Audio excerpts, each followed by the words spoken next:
All right. What's going on, everybody on YouTube? Griffin here, coming back to you guys with another live stream from the Millennial Motivation Entrepreneur YouTube channel. First and foremost, if you're going to be tuning in for the first time, we'd love to have you here for future streams and uploads. So definitely consider hitting the subscribe button below. Hit the bell icon right beside it if you are interested in just seeing these live streams. We do these every Sunday, usually a couple hours roughly after the market opens. Doing it a little bit later tonight. Had some Mother's Day stuff going on, which, by the way, happy Mother's Day to all you mothers out there.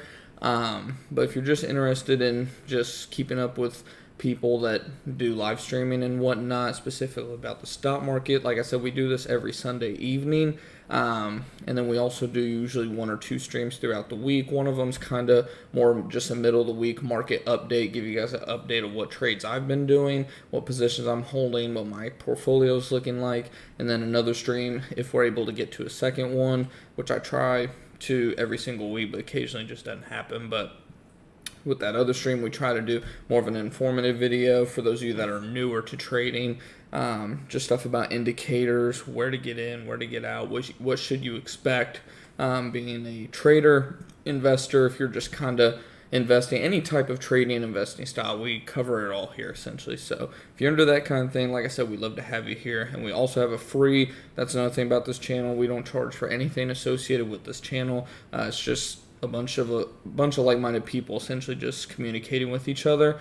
We have over 170 members in our chat, Discord group chat. That link's in the description box.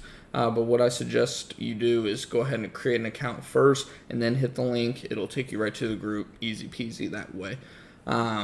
But with that, we will go ahead and hop right in. Just want to make sure our stream is up and going. I see we are doing fine. It says the health is okay. We got a couple of you tuning in. So if we ever have any issues, of course, just let me know. But with that, now we will finally get into the meat of the stream, just how the market's doing right now. The NASDAQ is up for whatever reason at the moment, almost 0.7% at the moment. S&P 500 up about 0.5%, just over 0.5%. Then we got the Dow Jones, which is up also, actually surprisingly, about 0.7% as well, knocking on the door of 24,500 points.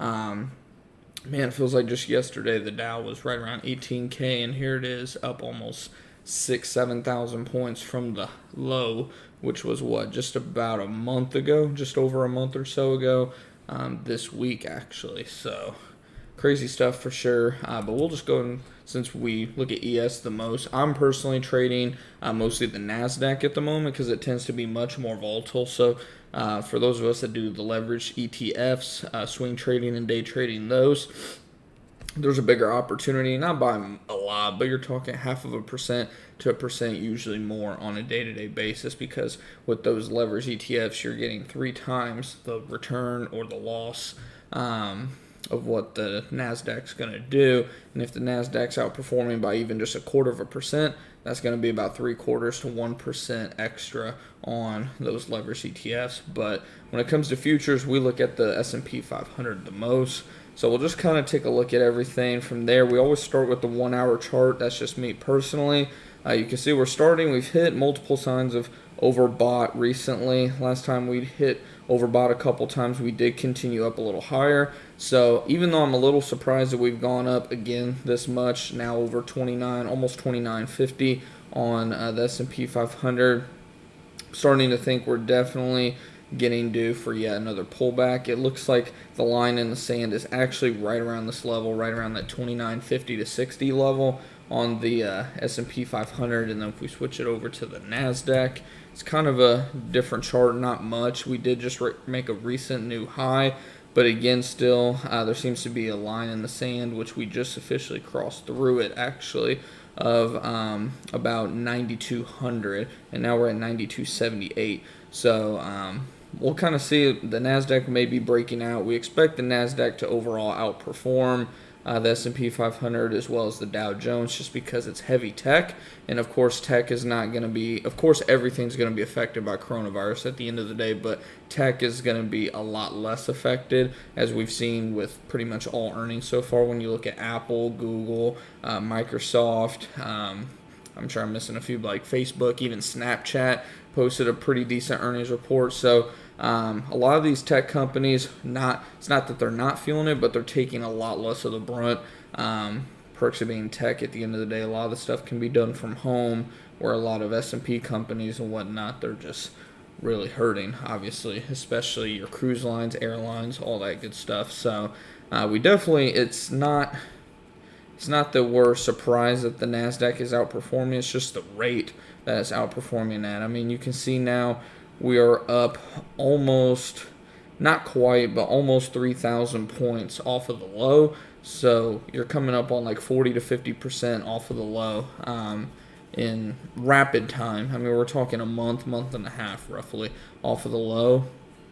And to be up that much already is just crazy.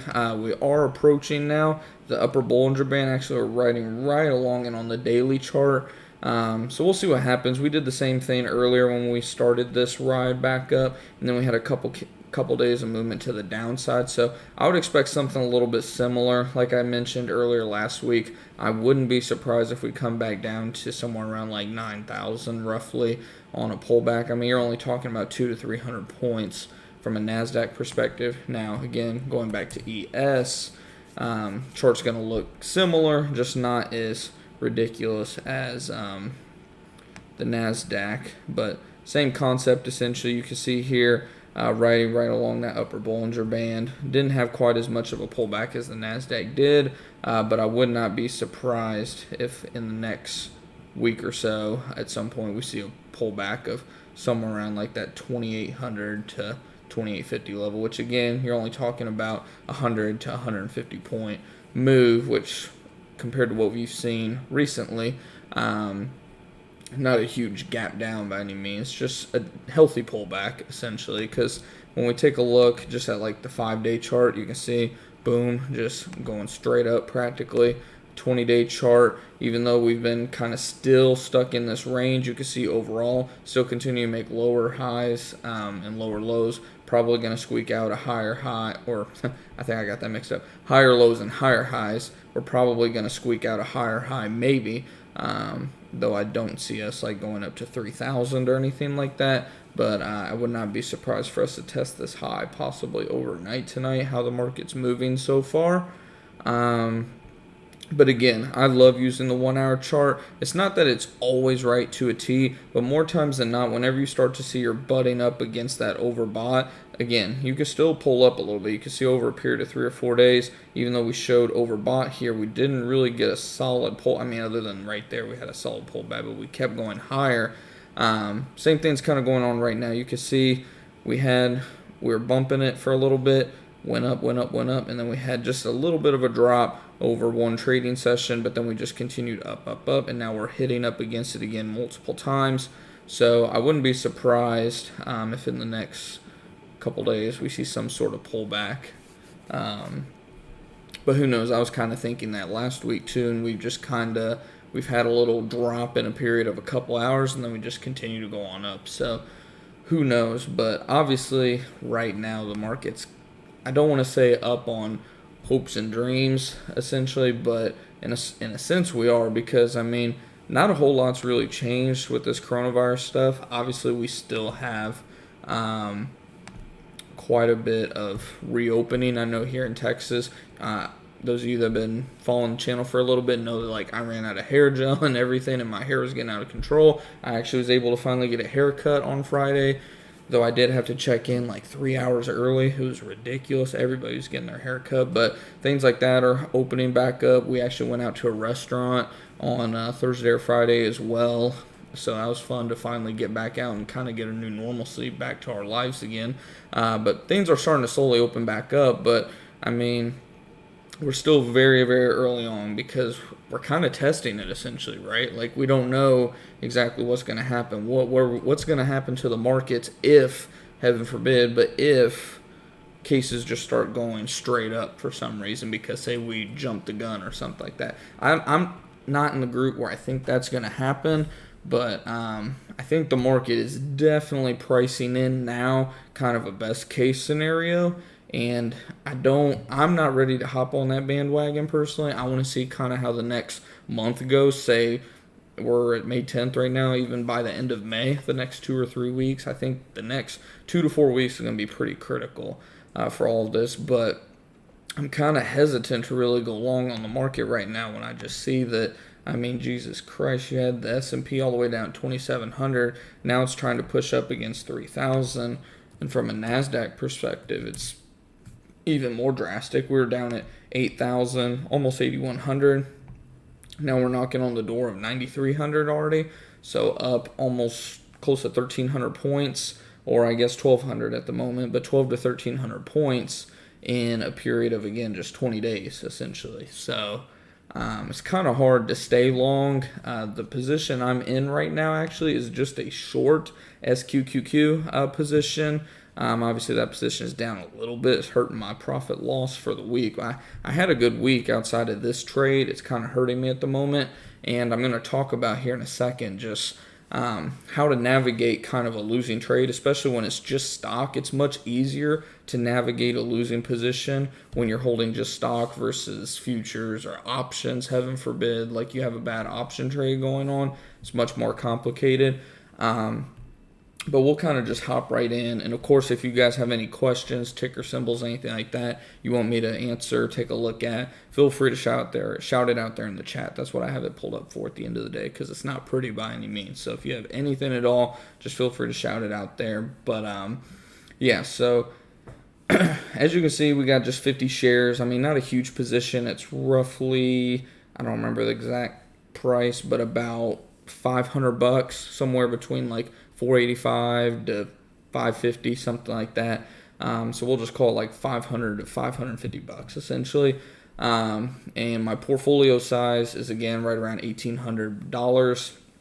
So it's taking up less than a third of the portfolio, and that's a critical thing to keep in mind here is every time you take a position, you don't want to have it taking up like half of your account or all of your account, anything like that, because if the trade goes against you, you could literally see, imagine if right now this trade, which is down $43, like I said, it's a third of my account. Imagine, or less than a third of my account. Imagine if I had put my whole account in on this trade and I didn't even give myself the opportunity to average down, which is what I've done in this position a little bit, and I'm not going to average down anymore. I'm just going to kind of let it ride out for now.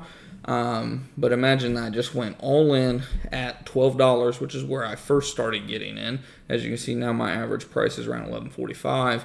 But say I went in all in right now, and instead of being down $43, I was down, what would that be, times 4? I'd be down like $160 to $170 plus dollars instead.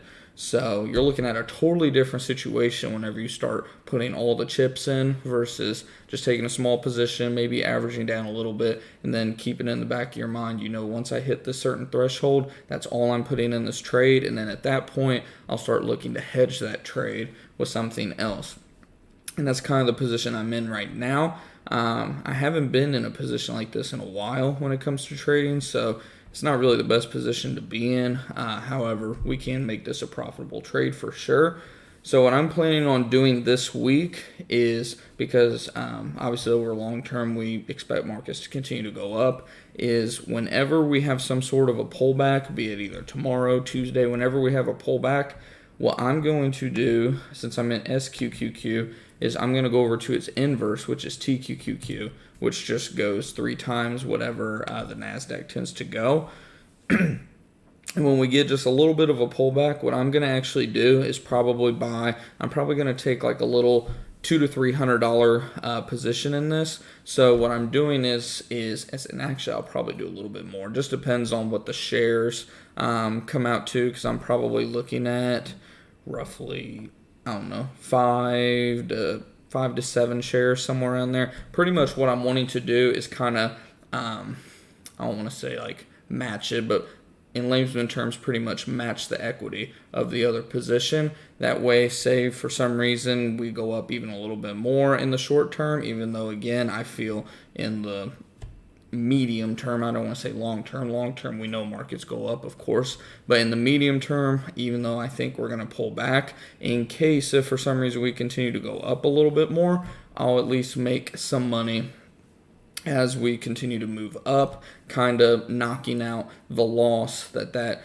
SQQQ position is going to incur as we go up a little bit longer for however long that would end up being. Of course, I'm not a fortune teller, but that way I'm at least making some continuous profit. I've been doing this a little bit already the last week, roughly, last couple days, but they've been smaller positions, like $100 to $200 positions within TQQQ. Now this week I'm going to beef it up a little bit, and then say the opposite happens. Say I go ahead and buy in on a dip. Say I get in at $74, $75, for example, in a little $300 to $400 position, and then we start to drop. Well, I'm not worried at all, because then my SQQQ position is going to start rising. So say that trade becomes break even or profitable, hopefully, of course, whatever the case may be, then I can close that position and just average down on TQQQ and then ride it back up as well. And of course, what did I mention too? I'm not like going to be dumping all my money into TQQQ. I'm not going to be dumping more money into SQQQ. I'm just pretty much having the same position size. So like I said, the SQQQ right around $500 roughly. The TQQQ will be right around $300 to $500 probably, depending on how it shakes out exactly. But what do I still have available in my account? Somewhere between $500 to $900. So I mean, I've still got cash available to do other things, and that's what I stress to you guys the most: is always have cash on hand. That way, if something happens, not even within just like a specific sector, because like right now we're talking about the NASDAQ, essentially bullish or bearish NASDAQ, not even necessarily within like two positions. Say a stock that you've been watching, say you wanted to hop in Apple or something, and you notice, oh my God, boom, Apple dropped like $20 for no reason or something. Then you got money to go ahead and hop in that position. That's just a hypothetical. I'm not saying to do that, obviously, but you know what I mean. You always want to have cash on hand in case if something happens that's unexpected, and then you can put that money to work and make some more money while your other trades are kind of playing out. So it's all about having options at the end of the day. The more money you obviously have, the more options you obviously have as well.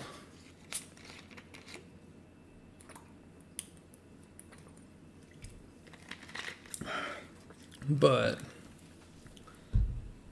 actually, speaking of Apple, it's looking pretty overbought as well at the moment. And that's the thing. That's why I haven't been too bullish the last couple days. It's just because a lot of things are just looking pretty overstretched at the moment. How's it going there, Mike B? Not at the moment. I have, again, just that smaller position within SQQQ, which is like a few, like I said, about a $500 position roughly. And that means we still have about $1,300 to put to work. So if at some point we get a pullback within the NASDAQ, we will go ahead and throw a few $100 within TQQQ. That way we can hedge that position if for some reason the market just continues to say, fuck fundamentals, let's just keep going higher. And before we know it, we see NASDAQ back at 9,500. It'd be absolutely ridiculous if that happens. But you never know with these markets, man. Who would have thought we saw a dump like this over a virus? But at the same time, who would have thought we'd see a 40 to 50% bounce in less than a quarter, less than 2 months? So we'll see what happens. I mean, you can see here on the daily chart, 1, 2, 3, 4, 5, 6. Going on 6 days in a row of green. I don't even know the last time we've done that on the NASDAQ. We had a good little run here. 1, 2, 3, 4, 5 out of 6. But still had a little red day in there. But, yeah, I mean, we're definitely starting to get a little overstretched, to say the least. So I'm not putting any more money in SQQQ. I hate putting too much money in a bearish bet, because over the long term, we know the markets always go up. But we're definitely pushing it here, to say the least. So that's just kind of my thoughts on the market. Like I said, just every time I look at the 1 hour chart, we notice that we've been bumping along that 1 hour chart, see like right there, we had a little BS pullback is what I call it, where you just had a random solid 1 to 2% drop for no reason, and all it did was cool the market off, cool the RSI, cool the other indicators off, just enough for us to keep going up. And then again, you come and retest, and then we fell over a period of 2.5 days roughly. And then obviously you're oversold, you keep going up. But now again, we're starting to bump along that overbought on the RSI, and our MACD is kind of, I wouldn't say neutral, but we'll see what happens. We're riding right along that 1 hour again. But last time we were riding along that 1 hour, we were pretty overbought on the 1 hour chart. And then again, we had a little what I call a BS pullback, which is a pullback that's just enough to cool off the indicators. And as you can see, we've ran a little bit higher. Yeah, I mean, like I said, though, I think we're definitely starting to look overbought. Because again, at the end of the day, it's kind of based off of best. I feel like like I said at the beginning of the stream, I feel like right now we're kind of pricing in best case scenario with opening the economy back up, and I'm always kind of skittish of betting on the best case scenario. I mean, it's kind of like when you start a business or whatever, you want to price in worst case scenario, which we did. Obviously, we priced in the worst case scenario when we hit the lows about a month or two ago, but we have rallied way just monsterly hard off of that low over the last month or so. So, I mean, there's a lot of people. I mean, there's still people to this day saying that we should retest the low. I don't see that happening. I mean, if you're talking a true legit pullback, you're probably looking at 83 to 8,500. But true legit pullbacks don't really ever happen. Either we get a total flush or we just kind of get a bullshit pullback, which lasts a few days, and then we continue higher. So if we go just based on that current trend, again, you're probably talking somewhere around 9,000, maybe even 9,100, just a little 200-point pullback essentially within the NASDAQ, which again, when we talk about ES, you're probably, what did I say earlier, somewhere around 2,700 or 2,750. So again, also about a 200-point pullback on the ES as well. But again, it's all hypothetical. We'll see what happens. It's just my opinion is right now we're kind of on that border between overbought and neutral, but we're definitely out of oversold territory now. So we will have to see what happens. But like I said as well, only position we have open right now is within SQQQ, and that's for about $500 is the position. 500 at the max, somewhere around 550. But I don't know why it says buy power effect 52.95, because that's definitely not the case. But yeah, average price is 11.45. If we go over and take a look at SQQQ at the moment, which would at this moment open up, let's see, what is the NASDAQ at right now? Up about 0.2%. So this would open down close to about 1.8%. So we'll take a look at SQQQ. So we'd probably be down about $1 per share. So we'd probably be down $50 on this position roughly at this moment. Take a look at the closer chart here.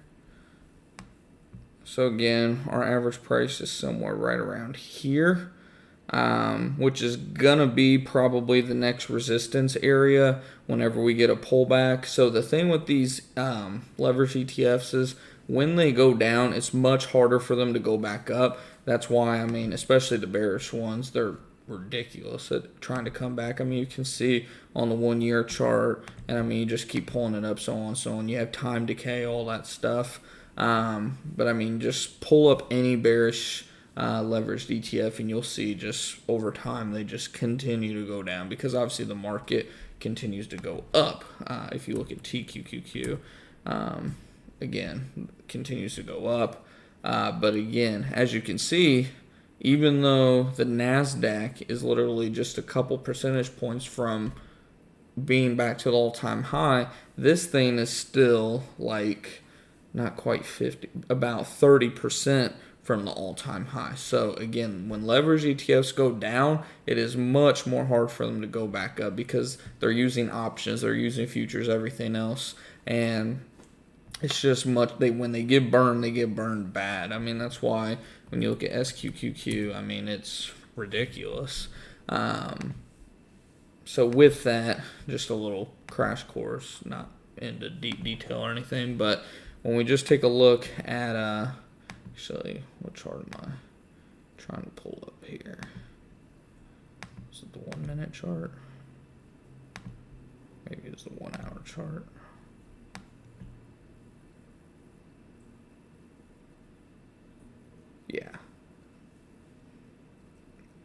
Yeah, so like I was saying, so this was the chart I was wanting to look at.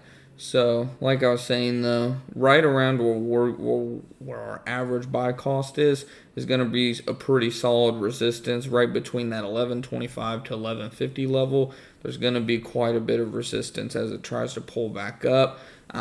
Honestly, I might even have to take just a little bit of a butt whooping on it and get out with probably, say I cut my losses at $11.25 a share. That'd be 20 cents times 50. Would that be a $10 loss, something like that? So nothing major. Again, that's the whole point of why I'm considering hedging and why I've been hedging a little bit here and there throughout this whole time, because if I can make up $3 here, $5 there, $10 there, hedging with TQQQ, then actually I end up coming out in the green on that position if for some reason I do have to sell it at a loss. But I hate being in this position. It's part of trading, though. At the end of the day, you're never going to pick a winner 100% of the time. It's been a little bit since I've been in this position. It's not a fun position to be in, but I definitely want to do my best to explain it to you guys, because you're going to run into this, especially doing like leveraged ETFs or ETFs that follow the market or go inverse the market, which I'm a pro for. I mean, I like doing leveraged ETFs way more than stock picking, because with stock picking, you're literally putting all your eggs in one basket, essentially. You're saying, I'm expecting this stock to go up, and I don't really like doing that. I know long term the market's going to continue to go up, so I'd rather put my eggs in the basket of an entire market versus one specific stock. So that's just me personally. It takes a lot of stress off. You don't even really have to be too good at trading, in all honesty, to make money off of leverage ETFs. But when you're doing the bearish side, that's where you get stress tested for sure, because timing the market for when it goes down is much harder than timing it for when it's going up, for sure. But yeah, so I'll explain that again. And like I said, if you guys have any questions, any ticker symbols, anything like that you want me to take a look at, feel free to shout it out there in the chat box. Before we get going, I want to make sure our stream's doing okay. I see we got like 7 of you tuning in, so that's awesome stuff. Hopefully you guys are enjoying the stream so far. If you are, hit that thumbs up. I greatly appreciate that for sure. And if you're new, we'd love to have you here for future streams. Hit that subscribe button, hit the bell icon right beside it. We do these every Sunday evening, and then we do 1 to 2 streams throughout the week as well. How's it going there, Chase?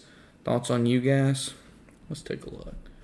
And then I'm also, like I said, for anyone that's tuning in, I'm going to explain the whole hedging thing one more time before we hop off in just a little bit. Let's see. So you said UGAS on the 4 hour. I like how on the 1 hour we're pretty oversold. Let's take a look. I haven't played UGAS or DGAS in a while, and I haven't been keeping up with natural gas, but we'll take a look.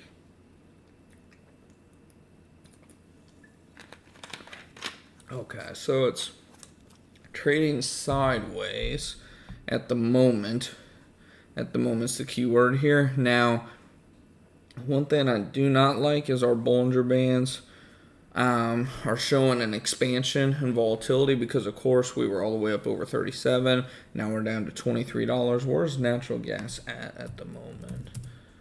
Natural gas is up a little bit, about 1/4%. Let's see. So this upper band is starting to pull in. Let's see. Back to UGAS.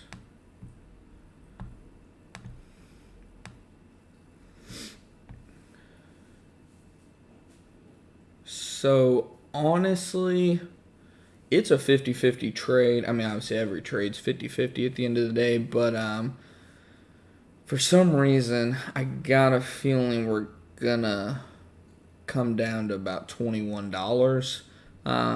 Again, that's just what my guts kind of tell me here. This seems to be kind of where it's bottomed out recently, somewhere around $20 to $21. You can see this wick was right around 20.75. This wick was right around 21 to 21.75 to 22. Yeah, I expect it to come down a little bit more. Natural gas is only up 0.25% right now. That could easily flip by tomorrow morning. The good thing is it has been pulling back quite a bit already. In the 1 hour chart, when we look at that 20-day, it is showing signs of pretty oversold, but that's not obviously necessarily a key indicator. Our DMI is very low as well at a 10 on the buy side. It's decent. It's a decent setup. Yeah, I mean, you're right about that. Like, it's a decent setup. It's just, for some reason, I mean, you might get a relief rally since it's just pretty oversold in the short term. You might get a relief rally to like $25 or something like that. Maybe even retest 26, which, I mean, would be about a 10 to actually over 10% profit to the upside. So yeah, I mean, if you're looking at it maybe as even a day trade or just an overnight trade, like if you, depending on where you can get in it tomorrow, if you can get in it below 23.50 tomorrow, I wouldn't mind it. I'd keep the position small, probably less than 10% of your portfolio. So say you have $1,000 account, I wouldn't buy no more than 4 or 5 shares of this personally. I mean, say you are right and this thing goes up $2 to $3, you're still looking at a solid $14 to $20 profit. So, and again, that's just based on $1,000 account. But yeah, I mean, it's decent for a day trade or overnight trade. UGAS and DGAS, though, I will tell you guys when you're trading these two, because I've traded them in the past, trade them with caution. I would never hold these things multiple days. I would hold them maybe, like I said, overnight, day trade, something that's very quick. I wouldn't plan on holding these things for like 3, 4, 5, any more like that. For sure over a whole trading week. I would not hold them over the weekend, anything like that, for damn sure. Just because you can see how volatile it is. Low of 21, high of almost 40. I mean, they are very, very, very volatile. The natural gas market in general is very volatile, as well as oil, of course. But yeah, the oils and gas industries right now are ridiculous. But definitely a good call out there because it definitely has some potential for a short-term trade. I like it. I'll say that. I do like it. It's just when I look at that 4-hour chart, which is the one you brought to my attention, for some reason, man, there's a lot of space between that lower band and where we're at right now, which is where we usually bounce, of course. You can see we hit it right there before bouncing. We hit it right there before bouncing. Then we kind of went sideways, no volatility. You can see our bands were kind of flat for a minute. Then we broke out to the upside, hit it, and now we've fallen. Yeah, it's risky, but I think you'll see some sort of a relief rally for a day or so, maybe. So, good call out. Just be I would set a stop loss on it of like $1 a share, essentially. Like I said, say hypothetically you get in at 23.50, I would set a stop of let me see, let's pull up the 1 day. I want to see. Okay, yeah. I would set a stop at 22.50 because I wanted to see where the low from Friday was. If it takes Friday's lows out, I don't want no part of it. So yeah, if you get in at hypothetically at 23.50, set a stop loss of $1. That puts you at 22.50. You'd be taking out Friday's low. It would show that it's continuing that downtrend, and at that point, I would want to get out of it with a very small loss of $1 a share, which $1 a share is still a decent loss. I mean, because come on, open up. If you took $1 loss divided by 23, and this is again if you can get in at 23.50 or less, that's still a 4% loss. But not a bad risk reward because, well, what did we say the potential profit was? Over 10%. So you're risking around 4% hypothetically if you get in at 23.50. If you get in under that, 23.25, even better. But either way, you're risking about 4% for a potential gain of like 10 to 15. So I like the risk reward, but just make sure you set a stop loss on that trade. In my opinion. Again, not saying to literally do that, but that's just my opinion on it. So like I said, really quickly, before I wrap the stream up, and of course, like I said, if you have any questions or tickers, feel free to shout them out there in the chat. But really quickly before we hop off for the night, again, I just want to kind of go over it just once more, because like I said, if you're trading, you are going to run into this situation at some point. I don't run into it too often. It's been a minute since I've ran into this with trading leverage ETFs, but so just to go over it again, I'm holding 50 shares of SQQQ at $11.45 a share. So more than likely tomorrow we're going to open up down $1 a share. So what I'm going to do is whenever we get some sort of a pullback on TQQQ, pull back to about where it was before tonight's session opened up. If I can get in at say around like $72 to $74, I'll go ahead and hop in. I'll hop in a position that is pretty much equivalent to my position within SQQQ, so around a $500 position. And then say we continue to go up, then I'm at least making profit on the TQQQ side, where if I didn't have that position at all, I would just keep losing, on paper at least, keep losing money, not having any profits coming in to hedge the loss in the short term.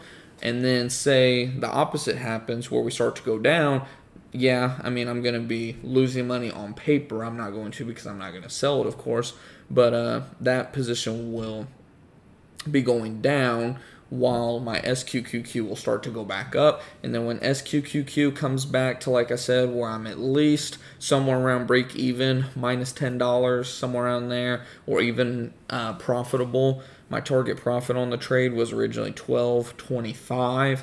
But again, when we look back at it, like I say, every time these bearish leverage ETFs go down, they have a very, very, very hard time of coming back up unless the volatility just shoots back through the roof and something crazy happens that obviously we don't see happening. But take a look at the 20-day. Again, when I got in, my original price target was around $12.25 to $12.50 because I knew that'd be a pretty solid resistance. Because again, that was earlier last week. Obviously, we continued to slide, so I averaged down a little bit on the position, and now I'm looking at somewhere around that $11.25 to $11.45, which again, $11.45 would be break even, $11.25 would be 20 cents loss per share, which would be somewhere around like $10 if I'm doing my math right. It's getting late, so I'll double check. 20 cents times 50, yeah, $10 loss. So and again, no fees or commissions or anything like that. So that would just be a you win some, you lose some, live to fight another day type of trade. But that's kind of what I've been doing this past few days. I've just been keeping the positions with TQQQ very small, like $100 to $200 trades, just kind of $3 here, $4 there, even $2.50 was what I covered on a trade. So I've pieced together enough profit from those hedges over the last few days where even if I take a $10 loss, I'm essentially break even. So I don't know if that makes sense exactly. I hope it does. I'm trying to like keep it as layman's term as possible, especially for you newer guys. Because the thing with SQQQ, again, for those of you that are like newer to trading and whatnot, so you have these leverage ETFs which move 3 times either the direction that the market's moving or the opposite that the market moves. So SQQQ moves 3 times the opposite that TQQ. Really, dude? I know it expired. It just expired like a day ago.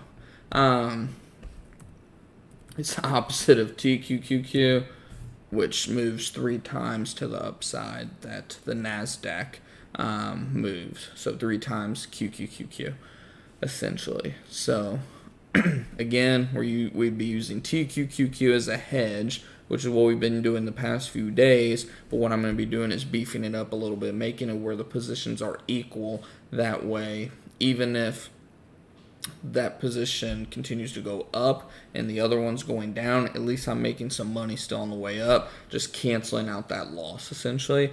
And then assuming that we go back down, then we'll still be making money as it goes down as well. And say the worst case scenario happens where as soon as I buy in, we start to go down like immediately.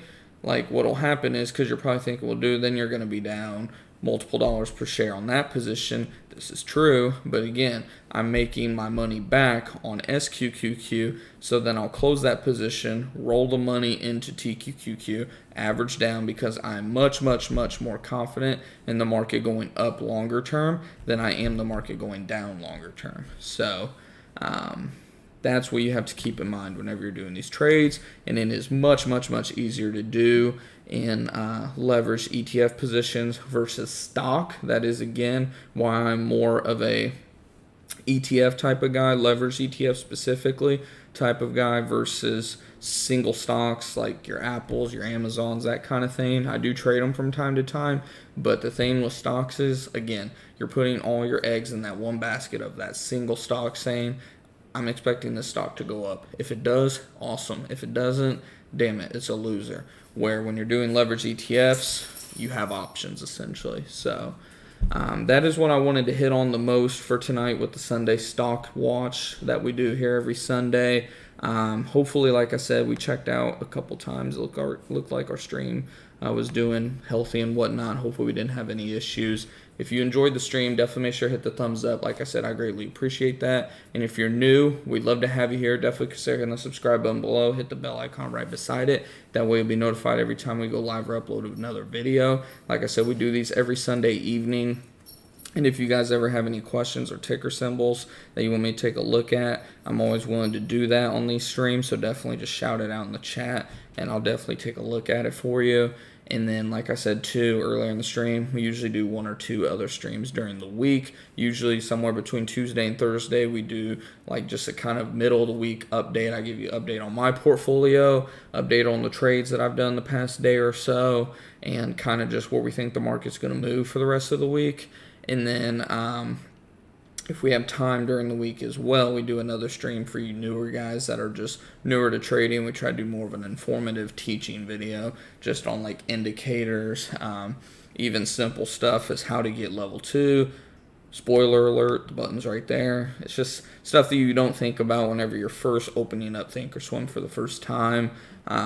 Those kind of videos as well. And of course, I have a stock market lessons playlist with, I think, like over 100 videos now and there, so you can check that playlist out as well if you're new to trading and whatnot. But hopefully you guys did enjoy the stream. Hopefully you guys had a great weekend, and again, happy Mother's Day to all the mothers out there. You guys are amazing. Keep going out, earning your money, protecting your profits, and achieving your financial freedom this year. And I'll see you guys again in a couple days for another live stream. But until then, take it easy, guys.